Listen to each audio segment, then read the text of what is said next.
Hello everyone, my name is Ulrike Sophia from exploringdeeper.com, your intimacy activist online right here with you.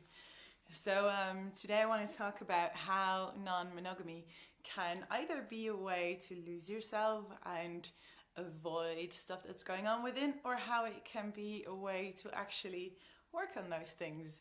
And I want to share with you a little bit about my own process of actually being very insecure about intimacy and very insecure about relating, and how my process is actually supporting me to create more safety inside myself in this field of intimacy. So on the one hand, and you might have heard about it before, relating with multiple people can be a great way to not face the things that are happening inside you. And I must say I have done that before as well. Like if there is, like imagine you are in a partnership with a person and you decide to have an open relationship, and maybe some things with you and your partner are not working so well, and you decide to not face it with your partner. For example, an example I have been in was that sexuality with me and the person I was with was all right, but not that amazing. And there were some reasons why it was not that amazing. And we decided to have an open relationship, and I started exploring sexuality with other people, and I found out that sexuality with them was amazing. So the positive part was that I actually figured out that amazing sexuality was possible. The downside was that I was not gonna figure it out with my partner. And I avoided the stuff that was in between me and my partner having amazing sex, and found that somewhere else. So that can happen for any topic inside any relationship or connection or intimate partnership or friendship, that you don't want to face with one person to just satisfy your needs elsewhere.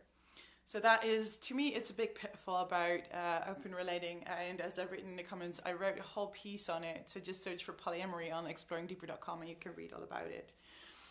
But the good news is that you can also use your relationship style for finding, facing your shit, finding safety and foundation within yourself. So to me, in the past, I used to be very insecure about relating. I used to be very shy around intimacy. If you look at attachment patterns, I'm definitely very much on the anxious side. So the person who would look for confirmation in any connection. I would be nervous if you wouldn't answer my text message. I would come to you, send you a message just to get a message back. I would constantly search for confirmation that you would still like me.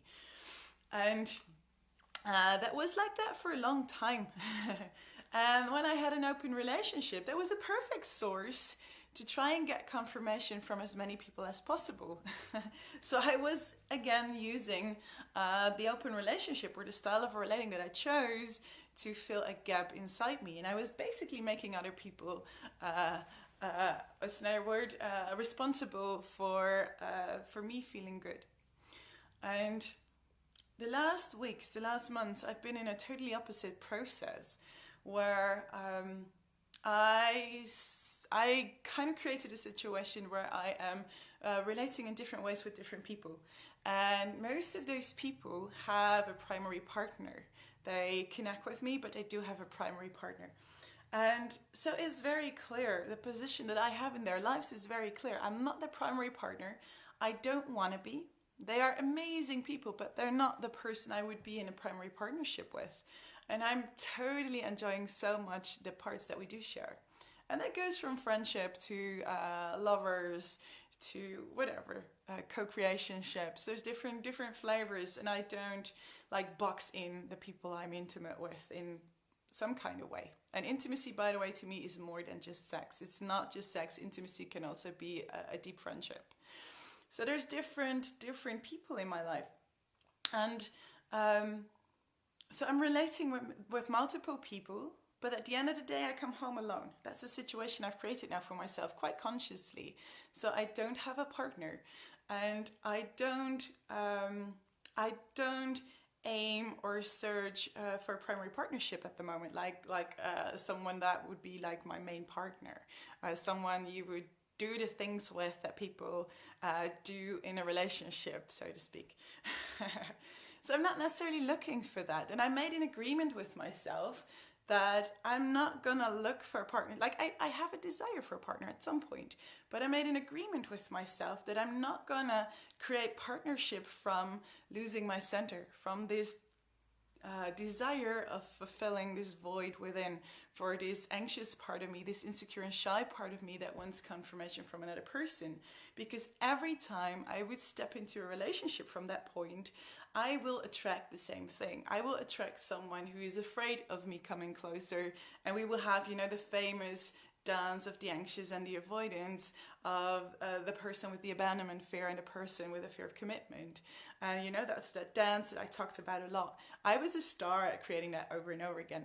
So I made this commitment with myself, like I don't want to create any primary partnership or deep partnership or lovership or anything from that space. And I made this pact with myself, like if I would want a partner at some point, it will come, you know, kind of like, it feels like bottom up.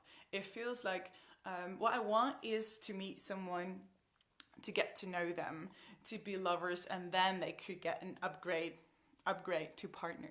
Not the other way around. I'm not meeting someone, losing myself and trying to mold them in this box of what I want as a partner. Because then, you know, I'll lose my center, I'll pull them out of their center, and probably they'll do the same thing to me, and we'll have this dance that I don't want. So this is the pact I made with myself. And of course, as soon as I start liking someone, I'll lose my center a little bit, and I will go into my old patterns, trying if I can put this person in this place, you know, and go there. So that will be the tendency.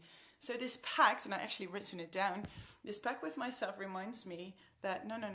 Whatever's going to happen, you're going to stay with yourself and then let it unfold. Just let it unfold.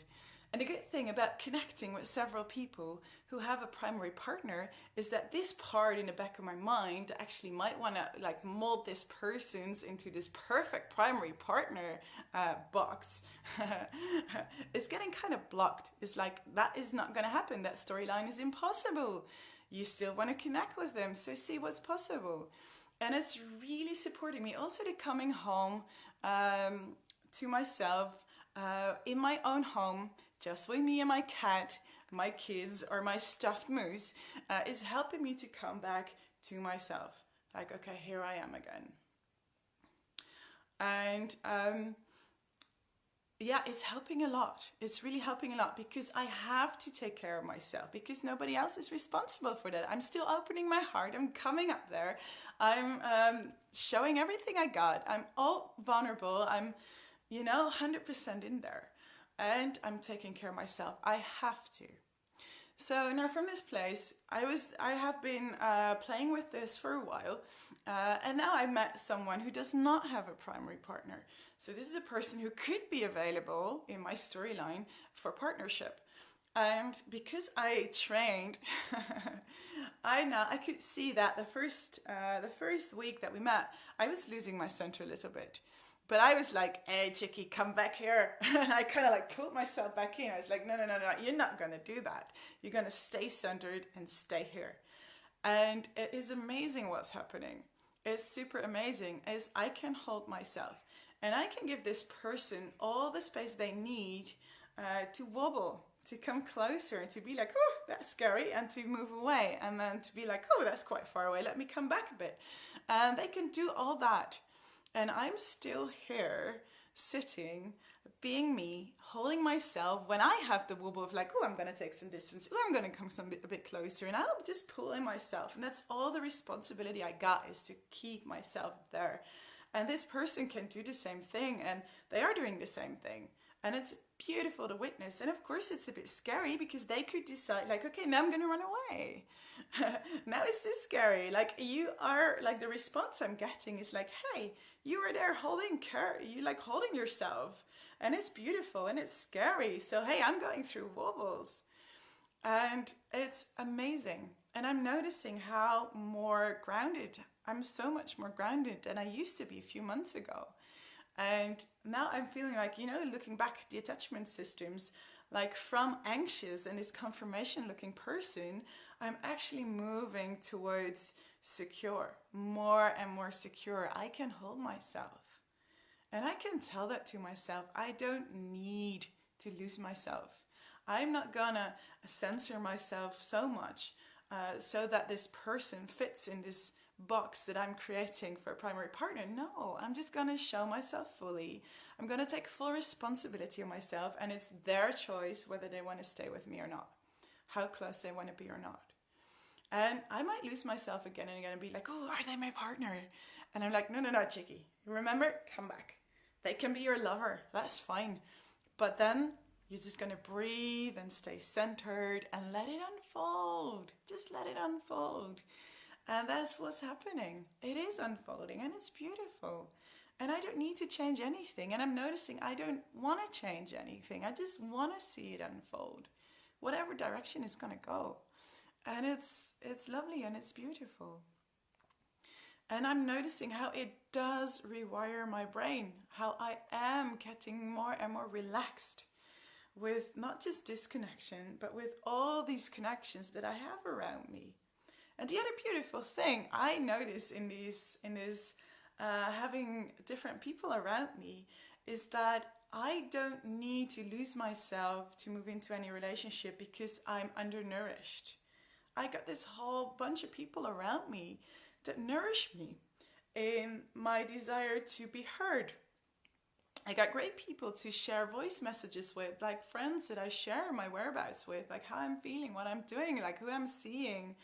And they share about their life with me. So there is enough nourishment in being heard and being witnessed and being that service for another person. I'm nourished in getting touched. I'm nourished in sexuality. I'm nourished in many ways. So I don't need to find someone from a depleted state. And to me, that is very helpful. That's very helpful. So by the time I really, like every time I want to step into a connection, I can do it because it's actually adding something to my life.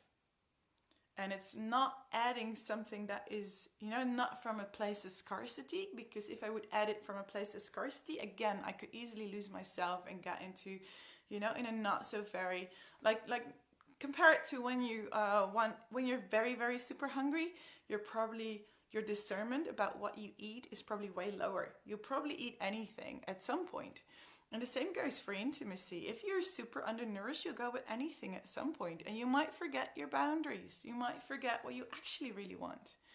And that's this, to me, this is very important, and this is why I really make an effort and nowadays really block time in my calendar to meet people and to make sure I'm nourished in all the ways I need nourishment.